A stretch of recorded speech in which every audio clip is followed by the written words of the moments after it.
Hello everyone, welcome to New Indian Era and मेरा नाम प्रशांत है। तो गाइज आज की वीडियो बहुत ही ज़्यादा इंपॉर्टेंट है क्योंकि आज जो है हमारा कुछ अलग ही टॉपिक है। स्टडी से थोड़ा सा अलग टॉपिक है। क्यों स्टडी कर रहे हो आज वो जानना है, अगर नहीं कर पाए तो क्या होगा वो भी जानना है, और स्टडी करना ही क्यों ज़रूरी है ये भी जानना है। और बेसिकली गाइज ये जानना है कि ट्वेल्थ में और ट्वेल्थ क्यों इंपॉर्टेंट है, आखिर ट्वेल्थ इतना इंपॉर्टेंट क्यों है ये हमको जानना है। बेसिकली आज का अपना ये टॉपिक है। और अगर आप एंट्रेंस एग्जाम नहीं दे पाए तो क्या होगा, नहीं दिए और दे भी लिए तो भी क्या कर लोगे, और अगर नहीं दे पाए तो फिर कहाँ जाओगे, कौन सा रास्ता है आपके पास। बेसिकली जेई और नीट के अलावा और क्या कर सकते हो, यही तो चारों तरफ फैला हुआ है, जेई नीट, इसके अलावा क्या है। एंट्रेंस एग्जाम क्या जरूरी है, नेसेसरी है, ये भी आप जानोगे। तो ऐसे सारे बहुत सारे क्वेश्चंस के आंसर आज आपको मिलने वाले हैं। तो इस वीडियो को जितना हो सके सभी को शेयर करना, बेल आइकन दबा के सब्सक्राइब जरूर कर लेना, और सभी लोगों को जितना हो सके फैला दो वीडियो को, और पूरा वीडियो जरूर वॉच करना। ठीक है गाइस, सो आज हम जानने वाले हैं why twelfth is so necessary और सो इम्पॉर्टेंट, यही आज हमको जानना है। तो गाइस ट्वेल्थ इंपॉर्टेंट पहली बात क्यों है हम ये जान लेते हैं।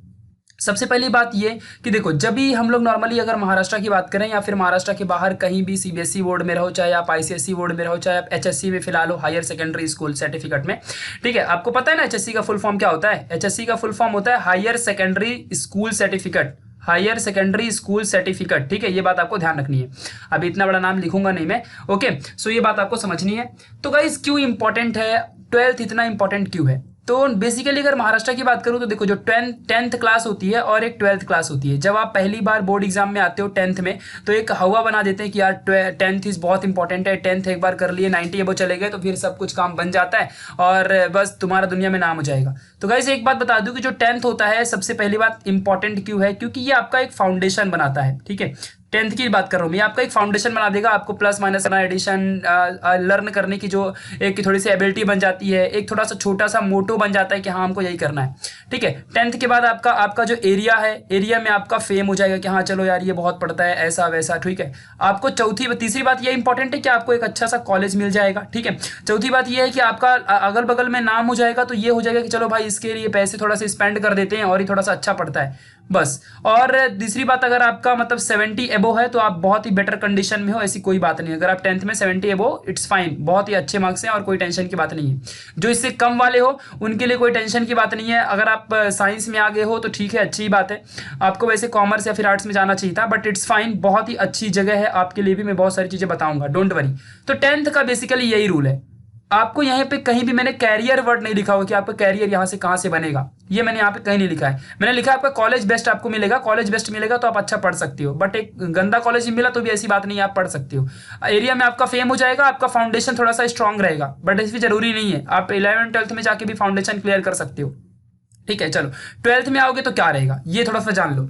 देखो ट्वेल्थ में क्या क्या चीज नहीं करोगे पहले उसके बारे में बता देता हूं। देखो सबसे पहले तो जो ट्वेल्थ है आप लोगों का, ट्वेल्थ में देखो अगर आपका 60% से ज्यादा नहीं है साइंस सब्जेक्ट में, पीसीएमबी या ट्वेल्थ में ओवरऑल, तो आप देखो सुन लो पहले यहाँ पे, अगर ट्वेल्थ में अगर ऐसा नहीं तो कोई भी आप प्राइवेट जो भी आपकी कंपनियां कहीं भी आती हैं वहां पे आपको जॉब बिल्कुल भी नहीं मिलने वाली है। दूसरी बात, क्योंकि वो जो कैंपस सिलेक्शन आप खुद से जाओगे भाई मेरे को काम दे दो वैसा मिलेगा, कोई टेंशन की नहीं बात है। लेकिन जब आप डिग्री में एक बार चले जाओगे तो वहां पे जब कैंपस सिलेक्शन होता है कॉलेज में, तो वहां पे आपको नहीं लिया जाएगा, निकाल देते हैं सीधा। 60% से नीचे वाले को बिल्कुल भी कैंपस में बैठने नहीं देते हैं, ये एकदम रूल है। ठीक है, हम लोग का भी ऐसे ही है। तो हम लोग में मतलब बहुत सारे स्टूडेंट को बेचारों को नहीं लिया, क्योंकि उनका ट्वेल्थ डिग्री में बहुत अच्छा पढ़ाई कर रहे हैं लेकिन ट्वेल्थ में उनके 60 से नीचे थे, इवन 59.9 था एक का, तो उसको भी नहीं लिया। सोचो, तो ये एक बहुत बड़ी बात है, मैं खुद के एक्सपीरियंस से बता रहा हूँ। ठीक है, दूसरी बात ये हो गई गाइस कि अगर आप कोई भी गवर्नमेंट एग्जाम देने जाते हो, एक्सेप्ट यूपीएससी, ठीक है, एक्सेप्ट यूपीएससी, ठीक है, किसको छोड़ के, एक्सेप्ट यूपीएससी। ठीक है, ये एग्जाम अपने इंडिया का सबसे हार्डेस्ट एग्जाम है, इसको छोड़ के आप कोई भी गवर्नमेंट एग्जाम नहीं दे पाओगे। तो यूपीएससी है, एसएससी है और बहुत सारे थोड़े बहुत रेलवे के एग्जाम है। ठीक है, इनको छोड़ के आप कोई भी एग्जाम नहीं दे पाओगे। कौन से एग्जाम, लाइक एनडीए का एग्जाम आप नहीं दे पाओगे। अगर आप मतलब 65-70 के ऊपर हो तो आप एग्जाम नहीं दे पाओगे, क्योंकि दे भी पाओगे अगर तो आप बताओ कि आप क्लियर कर पाओगे, नहीं कर पाओगे यार, ये तो सिंपल सी बात है, नहीं कर पाओगे, बिल्कुल क्लियर ही नहीं कर पाओगे। और उसकी एलिजिबिलिटी भी यही है कि फिजिक्स केमिस्ट्री और मैथमेटिक्स में आपको ज्यादा मार्क्स चाहिए। तीसरी बात इंपॉर्टेंट ये है कि अगर आप 60% से नीचे आते हो तो मतलब कहीं भी ऐसा, मतलब पहली बात तो आपको आप खुद का स्टार्टअप करोगे वो अलग बात है, आप खुद की बिजनेस स्टैंड करोगे वो अलग बात है, लेकिन अगर जहां जॉब की बात है तो वहां पे आपको बहुत स्ट्रगल करना पड़ेगा अगर आप 60 के नीचे गए तो। ये बात आपको समझ के रखनी है, ठीक है। चलो अगर मैं आगे थोड़ा सा और बढ़ूं तो देखो 60%, अब देखो 70% की रिक्वायरमेंट कहाँ कहाँ है। तो मैं बेसिकली आपको अगर जेई नीट देना है तो आपको 70 अबो चाहिए ही चाहिए। नीट में मतलब इंग्लिश हिंदी मिला के नहीं, ठीक है। आपका पीसीएमबी या पीसीएम पीसीबी इनमें आपका 70 अबो चाहिए, तो एक एरिया बनता है कि चलो आप क्लियर कर पाओगे, आपको थोड़ा बहुत नॉलेज है। अगर नहीं कर पाओगे तो कोई चांस ही नहीं है आपकी मतलब एग्जाम दो दे के फायदा क्या, एक सीट फोकट में पैसे भरोगे गवर्नमेंट के लिए, ठीक है। तो कोई फायदा ही नहीं होता, मतलब कि आपको दे के कोई फायदा ही नहीं है। सिंपल सी बात, ये बहुत ज्यादा इंपॉर्टेंट मैंने फैक्ट बता दिया है। तो गाइज एक चीज याद रखना कि अगर इस फिगर से नीचे गए तो फिर सोच लो कि कोई फायदा ही नहीं है आपका पढ़ के। फिर वो 12th का सर्टिफिकेट आपके हाथ में आएगा, वो सिर्फ नाम के लिए कि हाँ आपने हायर सेकेंडरी करके रखी है, बाकी कोई फायदा होने नहीं वाला है। और इस बेसिस पे आपको जॉब मिलेगी नहीं। सिर्फ आपको कौन अपनाएगा जानते हो? आपको सिर्फ और सिर्फ ये बंदा, ये कौन है? यूपीएससी है, ठीक है। और बाकी की जितने भी है यहाँ पे रेलवे एसएससी यही लेंगे आपको। क्यों ये यूपीएससी क्यों लेता जानते हो? क्योंकि इसकी एक खासियत ये होती है कि ये कभी भी कोई भी इसका एलिजिबिलिटी क्राइटेरिया ही नहीं है। इसकी सिर्फ एलिजिबिलिटी क्राइटेरिया ये है कि आप 21 ईयर के होने चाहिए और कोई भी आपके हाथ में एक डिग्री होनी चाहिए। चाहे आप बीटेक से रहो उससे फर्क नहीं पड़ता है, चाहे तो आप बैचलर ऑफ कंप्यूटर साइंस करके रखो उससे फर्क नहीं पड़ता, चाहे आप एमएससी करके रखो उससे फर्क नहीं पड़ता है, आप बीकॉम से हो, बैचलर ऑफ आर्ट से लेके रखे हो, कोई फर्क नहीं पड़ता है। 21 की एज और एक कोई भी डिग्री, चाहे वो 3 साल वाली डिग्री हो, चाहे 4 साल वाली डिग्री हो, चाहे आप पोस्ट ग्रेजुएट रहो, कोई फर्क नहीं पड़ता है। क्योंकि ये इन सबको देखता ही नहीं है, बस वो ऐसे ही देखता है कि हाँ चलो आप थोड़ा बहुत तो गए हो कॉलेज विलेज, आप जानते हो, बस इसीलिए। क्योंकि वो सिर्फ ये देखता है कि आपके अंदर काबिलियत क्या है, आप कैसे हैंडल कर सकते हो, बस यही यूपीएससी देखता है और बाकी कुछ नहीं देखता है। उसको सिर्फ आपकी 21 से मतलब है, एज से और डिग्री से मतलब है, दैट्स इट, और कुछ नहीं चाहिए उसको। आपके भले 36% 10th में रहे और 36 से 12th में रहे, डिग्री में आप 47% या 40% भी ला दोगे, दैट्स इट। कितने बार आप फेल हुए, केटी वगैरह लग जाती है, चलेगा, उससे कोई फर्क नहीं पड़ता है, फिर भी आप एग्जाम दे सकते हो। तो ये यूपीएससी का हालत है, बस इसीलिए तो वो अपना खुद का एक एग्जाम लेता है, उस एग्जाम क्रैक कर लो आप खत्म, उसके लिए कोई क्राइटेरिया कोई सिलेबस वगैरह ऐसे बताता ही नहीं है। तो बस यहीं पे आप जा सकते हो अगर आप 60% से नीचे हो तो, बल्कि और उसके बाद अलावा प्राइवेट वगैरह में आप भूल जाओ, गवर्नमेंट के बहुत सारे और एग्जाम्स होते हैं वहां पे भूल जाओ, नेवी आर्मी वगैरह भूल जाओ एकदम। 60 से नीचे हो तो आप कितना भी फिजिकल निकाल दो, अगर आर्मी के लिए रेडी हो आप, ठीक है, कितना भी फिजिकल निकाल दो, लेकिन फायदा क्या, जब सर्टिफिकेट और एग्जाम का पूरा वेरिफिकेशन होगा तो आपको निकाल दिया जाएगा। तो ये बहुत ज्यादा जरूरी है।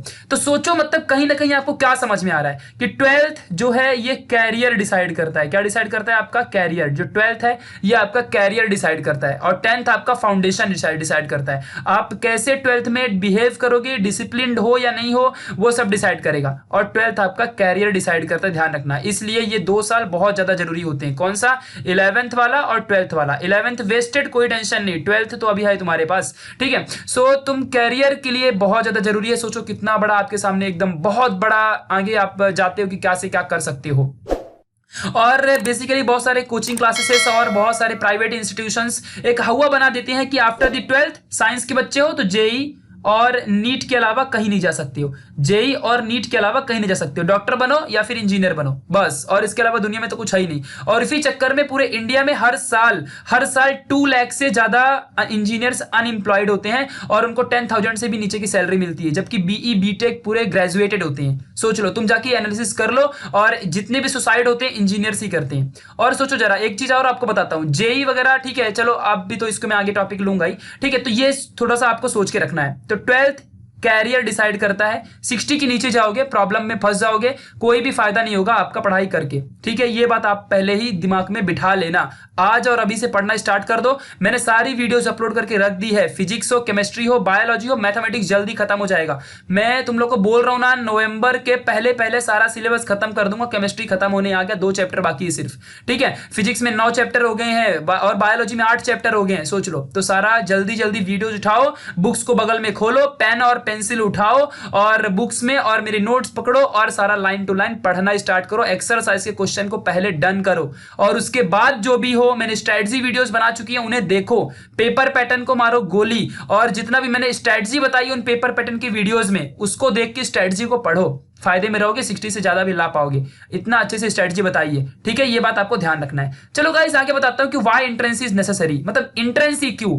एंट्रेंस में कौन सा एंट्रेंस, वही आपके सामने आता रहेगा, या तो फिर जेई आईआईटी जाना है भाई, ठीक है, या तो फिर नीट वहीं जाना है भाई, ठीक है। ये इसके अलावा तो कुछ आपके पास है ही भी नहीं जा रहा। और कुछ आपको जानते हो, आप कुछ और जानते ही नहीं रहोगे। आपके कॉलेज के टीचर भी यही बताते रहेंगे, जो बच्चा आपका फ्रेंड एलन और बहुत सारे आकाश जैसे इंस्टीट्यूशन और बहुत सारे क्लासेस में जाते रहेंगे, वो बोलते रहेंगे हाँ हमको जेई करना है, ठीक है। लेकिन उनका क्या, जिनको पता ही नहीं होता कि जेई वगैरह भी होता है, 11th में आने के बाद भी बहुत सारे लोगों को नहीं मालूम होता है, वो मुझे पता है। 11th में तुम आए थे तो बहुत सारे लोगों को नहीं पता रहा होगा। सिर्फ आपके पूरे क्लास भर में से 10 से 15 बच्चों को पता रहा होगा कि जेई और नीट जैसी चीजें होती है, जिसमें से नीट में आपको एमबीबीएस बनना होता है और जेई से आप कोई भी बीटेक की कोई भी डिग्री कर सकते हो। ये तो थोड़ा सा पता होता है, ठीक है। तो ये थोड़ा सा आपको याद रखना पड़ेगा। तो ठीक है, जेई नीट के अलावा और क्या कर सकते हो, सिंपल सी बात है। देखो मैं आपको पहले एकदम clear cut idea, honest view देता हूं, ठीक है। जेई देने के बाद आप इंजीनियर में जाओगे, आप केमिकल इंजीनियरिंग कर रहे हो या फिर आप कोई भी मैकेनिकल है या फिर कोई भी आप दूसरी इंजीनियरिंग में जा रहे हो, उससे कोई फर्क नहीं पड़ता है। ये बात आपको समझ के रखनी है। तो एक चीज बताता हूं, आप क्या कर रहे हो, आप सिर्फ बीटेक कर रहे हो ना, ये बात आप ध्यान रखो। आपको इसमें पहले खर्चा कितना आएगा, पहले देखो। जेई आपको देना है, नीट भी सेम है, आप एमबीबीएस में जाओगे, आपका उसका भी खर्चा बहुत सारा आएगा। थोड़ा सारी चीजें प्लानिंग करके रखो, ठीक है। तो जेई में आप जा रहे हो, श्री के बीटेक कर रहे हो, बैचलर ऑफ टेक्नोलॉजी कर रहे हो, अच्छी बात है, ठीक है। लेकिन इसमें देखो, पहली बात तो आपको अपने इंडिया में 7 से 10 आईआईटी कॉलेज है, आईआईटी बॉम्बे, आईआईटी खड़गपुर, कानपुर, चेन्नई, दुनिया, मद्रास वगैरह बहुत सारे हैं, ठीक है, दिल्ली विल्ली, ठीक है, ऐसे बहुत सारे हैं, ठीक है। चलो इतने सारे हैं, इनमें से अगर आपको नहीं मिला फिर क्या करोगे, ऑप्शन आपके पास कहां है, कंपटीशन बहुत ज्यादा है, ठीक है। आपको लगता है कि आप सिर्फ महाराष्ट्र बोर्ड के बच्चे और आप लोग क्लियर करके निकाल लोगे। मैं मानता हूं कि 15 लाख बच्चे, उसमें से 10 बच्चे 20 बच्चे निकाल लेंगे, जो थोड़ा सा उनका 10th या 8वीं पे जिनके मॉम डैड ऑलरेडी टीचर्स या कुछ लॉयर वेयर रहेंगे, उनके पास ज्यादा पैसे हैं, अच्छी कोचिंग में डाल सकते हैं, वो अच्छा खासा बेटर कर सकते हैं। वो जो 4 साल का बीटेक का कोर्स होता है, 4 साल का, वो 4 साल में 5 to 10 लाख रुपीज एक्सपेंड करने रेडी है। पहले ये भी सोच के रखना, इतने पैसे से पीछे आप नहीं कर सकते हो। अगर आपके पास कास्ट सर्टिफिकेट है तो भी आपको 5 लाख मिनिमम पकड़ के चलो। तो आप सोचो कि अगर आप पढ़ लिख के क्लियर भी करते हो तो क्या आप ये अफोर्ड कर पाओगे, नहीं कर पाओगे तो बिल्कुल भी भूल जाना, ठीक है। पहली बात बता रहा हूं, डरा नहीं रहा हूं, ऑनेस्ट व्यू दे रहा हूं। किसी भी आईआईटी बीटी में आप जाते हो तो आपको लगता है कि वहां फीस नहीं लगेगी। आपको पता है जेई और नीट का एंट्रेंस एग्जामिनेशन है, मतलब जस्ट आपको इंजीनियरिंग कॉलेज में एडमिशन के लिए है, आपको नौकरी नहीं मिलने वाली ना, ये आपको जॉब मिल रहा है, आपको बस एंट्रेंस एग्जाम है, मतलब आपको कॉलेज में एडमिशन मिलने के लिए ये एग्जाम होते हैं, बस इतनी सी बात आपको ध्यान रखनी है, ठीक है। सो सोचो जरा, मतलब अगर आप ये कर सकते हो तो इट्स बेटर, ठीक है, बहुत अच्छी बात है। और अगर आपका फाउंडेशन एकदम क्लियर है और एक साल में अगर आप सोचो कि मैं जेई क्लियर कर लूंगा, अभी तो 5 महीने बचे हैं, तो भूल जाओ बिल्कुल भी, क्योंकि वो मतलब ऐसी बात है कि चलो ठीक है, अगर तुम्हारे पास लक है, तुम्हें अच्छा सा एक टीचर मिल गया और जो कि वो टीचर सिर्फ तुम्हारे लिए डेडिकेटेड हो, उसकी पूरी लाइफ तुम्हारे लिए डेडिकेटेड हो, तो वो तुम्हें जरूर करवा देगा और तुम भी डेडिकेटेड हो कि हाँ हमको करना है। बट वैसा इंपॉसिबल है इस लॉकडाउन में, तो और भी और कंडीशन में तो बिल्कुल भी नहीं, कोई भी टीचर से ऐसा करेगा ही नहीं। और इंडिया में तो भाई कोचिंग है, पैसे वहां पे तुमसे ले ही लेंगे, वो बिना पैसे के करने नहीं वाले, ठीक है। ये बात आपको ध्यान रखनी है। तो सोच लेना जरा कि आप बीटेक कर पाओगे या फिर नहीं कर पाओगे, वो आपके ऊपर है, ये थोड़ा सा आपको सोचना पड़ेगा। चलो बीटेक अगर आप कर भी लेते हो तो आपको पता है बीटेक के वाले जो भी लोग हैं वो इतनी मेहनत करने के बाद भी उनकी जस्ट सैलरी 1 लाख होती है। आपको लगता रहेगा सुंदर पिचाई ठीक है भाई सीईओ बन गए हैं, और सीईओ बनने का तो एक ही पोस्ट है ना भाई सीईओ की। आउट ऑफ इंडिया में जाओ, जितने भी कंपनीज है वहां पे सबके सब जो भी सीईओ है, ठीक है मैं मानता हूं इंडियंस हैं, लेकिन आपको लगता है वो सिर्फ 40 ईयर्स के ऊपर वाले हैं। और अगर आप बन भी जाओगे तो क्या आप सीईओ की पोस्ट में जा रहे हो? नहीं, आपको आउट ऑफ इंडिया की कंट्री की कंपनीज आएंगी और वो उठा लेंगी, और आपकी सैलरी कभी भी 1 लाख के ऊपर तभी भी नहीं रहने वाली है। आपको लगता रहे कि हाईएस्ट पेड मैं बन जाऊंगा, ठीक है, इट्स फाइन, बेटर है, आपके पास नॉलेज है, आप ग्रो करोगे 40 ईयर्स बाद, ठीक है। चलो यहां तक आप आ चुके हो, एक बार आप यहां जाओगे तो अपॉर्चुनिटी मिलेगी, ऐसी कोई बात नहीं है, लेकिन आपका बैकग्राउंड क्या है, आप उतना अफोर्ड कर पाते हो, वो भी बेटर है। अगर आपको कोई भी आईआईटीएन कॉलेज, आईआईटी बॉम्बे या फिर मद्रास या फिर रुड़की या फिर और भी कोई भी नहीं मिलता तो इट्स फिर रॉन्ग, फिर वो तो पॉसिबल है, नहीं भूल जाओ फिर, ठीक है। ये बात आपको ध्यान रखना है। उसमें भी आपको मेन और एडवांस के लिए प्रिपेयर्ड हो, वो भी बहुत ज्यादा जरूरी है, ठीक है। तो अपनी कैपेसिटी खुद पहचानो, कोई आपकी कैपेसिटी बताएगा नहीं। सिमिलर फॉर नीट के लिए भी आप एम्स में जाना चाहोगे तो क्या आप वहां के लिए एफोर्ड कर सकते हो? फिलहाल नीट में कोई टेंशन नहीं, लेकिन कंपटीशन इज हाई, हर साल सिर्फ 1000 बच्चे निकलते हैं, तो क्या तुम 1000 की लिस्ट में आ सकते हो? नहीं आ सकते, तो टाइम क्यों बर्बाद कर रहे हो? कोई दूसरा अपना इंटरेस्ट ढूंढो ना। या फिर आप सोच रहे हो कि ठीक है मैं 1 ईयर गैप ले लूंगी, तो फिर ठीक है अच्छी बात है, गैप ले लो, तो फिर भी घर पे रह के कोई फायदा नहीं होने वाला है। गैप लेके कहीं चले जाओ, जेई वाले हो तो कोटा चले जाओ या फिर और कहीं भी चले जाओ, जरूरी नहीं कि कोटा में जाके ही करोगे, और भी बहुत सारे आपके पास आइडिया हैं।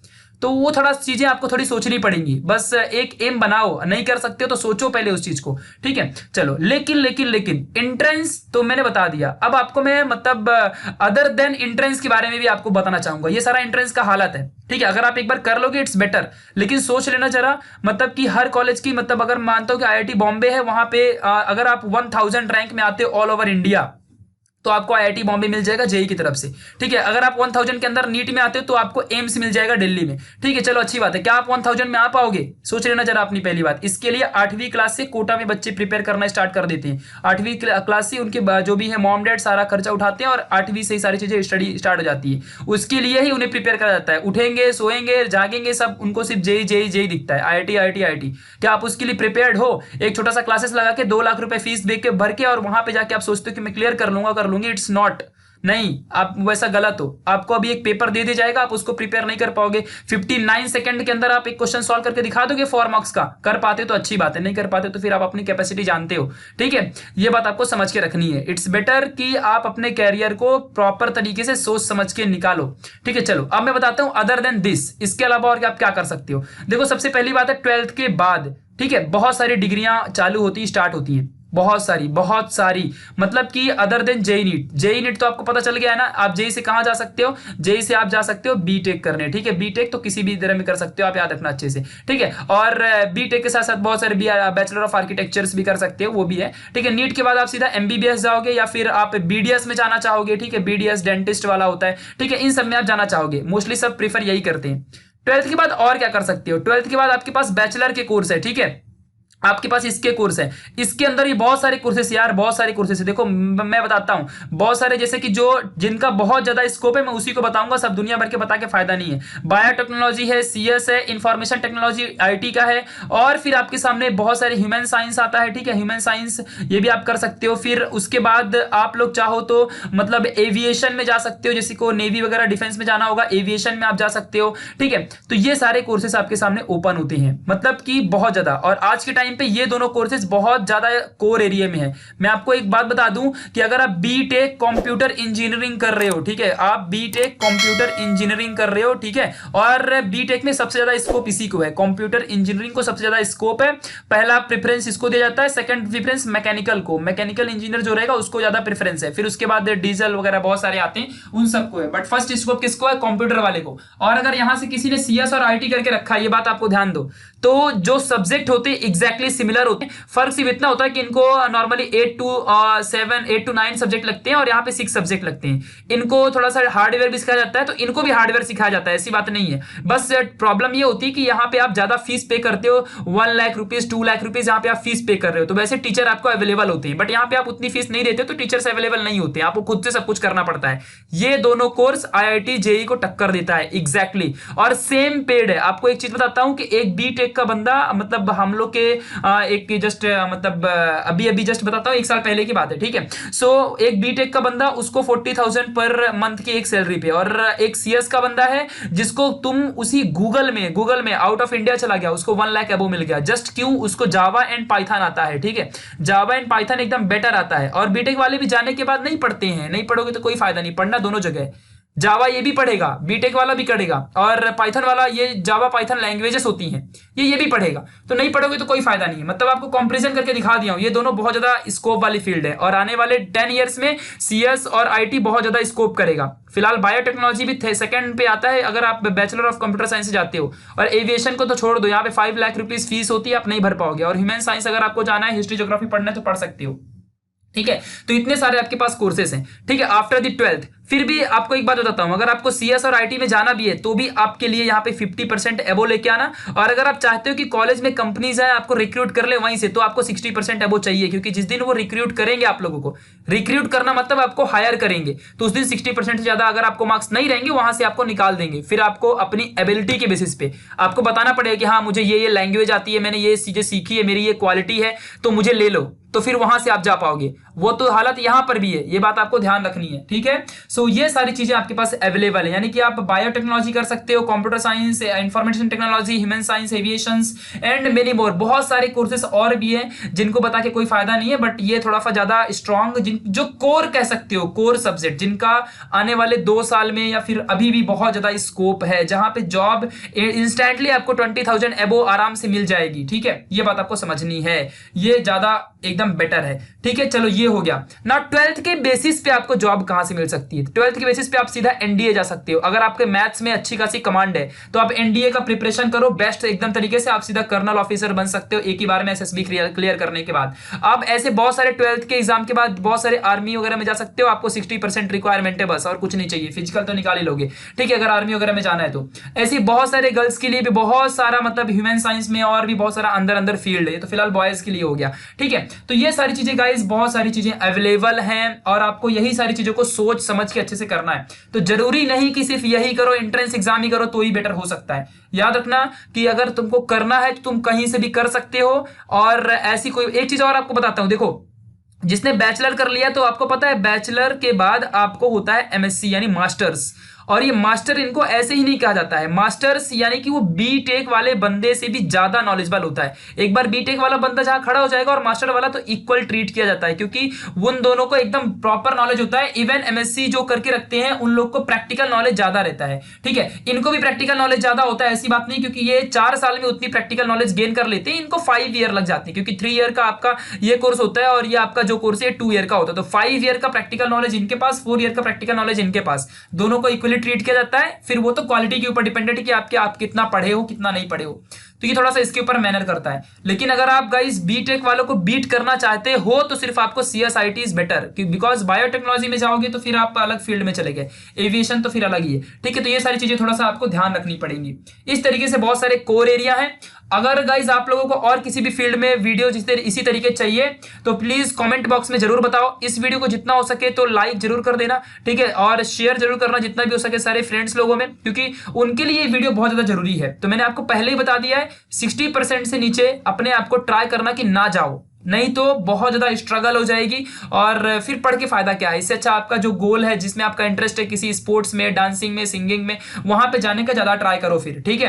क्योंकि फिर कोई फायदा ही नहीं। अगर आप चाहते हो कि मैं इसके थ्रू जॉब करना चाहूं तो it's not better for you, क्योंकि 60% से अबव तो आपको जाना ही पड़ेगा। क्योंकि आप इनिशियली फर्स्ट टाइम कोई बिजनेस भी स्टार्ट करोगे तो प्राइवेट कंपनी में जॉब करना ही पड़ेगा, और जॉब के लिए जॉब एक्सपीरियंस चाहिए। और एक्सपीरियंस कहां से मिलेगा? जब आपको जॉब मिलेगी तभी आपको एक्सपीरियंस मिलेगा। उसके लिए 60% एकदम नेसेसरी है, ये बात आपको समझ के रखना है। और 60% अगर आपका नहीं आया तो इट्स बिगेस्ट प्रॉब्लम, ये बात आपको ध्यान रखना है। बहुत सारे अगर मतलब मैं कॉलेजेस में भी देख रहा हूं जिनका 59 एग्जैक्टली है ना, उनको भी नहीं लेते हैं, 59.9 है उनको भी नहीं लेते हैं। फिर तो वो ये हो जाता है कि ये जबरदस्ती जाते हैं कि sir yes I am here और मुझे ये आता है, मेरी ये एबिलिटी है, मैं ये कर सकता हूं। क्योंकि कुछ बच्चे 12th में मस्ती करते हैं, नहीं पढ़ते हैं, ठीक है, कुछ 11th में नहीं पढ़ते हैं, कुछ 10th में नहीं पढ़ते। 10th वाला तो छोड़ दो, गोली, अभी कुछ फर्क नहीं पड़ता है। 12th से मतलब है कैरियर, ठीक है। तो एक ही बात याद रखो, 10th कॉलेज डिसाइड करता है, 12th आपका कैरियर डिसाइड करता है। तो कैरियर इज इंपॉर्टेंट और कॉलेज इज इंपॉर्टेंट। 10th नहीं पढ़ा कोई टेंशन की बात नहीं है, 12th is most important, career decide करता है। अगर आपको कैरियर बनाना है तो 12th इज मोस्ट इंपॉर्टेंट, ये आपको समझ के रखना है, अभी से अभी सोच लो। और अगर आपको 12th में 60 से नीचे है तो जॉब छोड़ दो और फिर आप स्टार्टअप करोगे, आपके डैड का कोई बिजनेस है, इट्स फाइन, इट्स बेटर, उसी को चलाओ फिर, ठीक है। तो अच्छी बात होगी। तो मैंने सारा गाइडेंस एकदम अच्छे से दे दिया है। जो भी आपको कोई नीड हो आप कमेंट बॉक्स में जरूर बताओ और इस वीडियो को फैला दो एकदम जितना हो सके सभी लोगों में। आई होप कि आप सभी को शेयर जरूर करोगे हर जगह, इंस्टाग्राम, ट्विटर और जो भी है आपका फेसबुक वगैरह हर जगह, ठीक है। Thank you so much for watching this video. Comment box में बताना कि नेक्स्ट वीडियो किस चीज पे चाहिए, किस टॉपिक पे चाहिए। I will make as soon as, okay. Thank you so much.